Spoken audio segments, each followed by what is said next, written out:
Hello guys, welcome back to the channel. In today's tutorial, I'm going to show you how to update Wi-Fi driver in Windows 11 or Windows 10. Okay, let's get into it guys. I have opened my laptop and I'm going to show you how we can update our Wi-Fi driver. First thing first, we need to right click on the Windows icon or the start menu. Just right click on it and you have to go to the device manager. Okay, in this device manager, you can go to the network adapters. Just click on it or double click on it.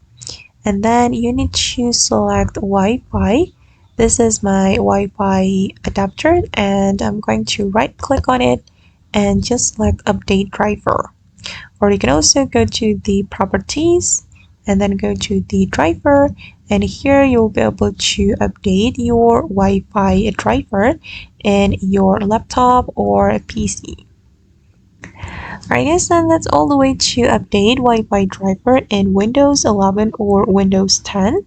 I hope this video will be useful for you. Thank you so much for watching and see you in the next video.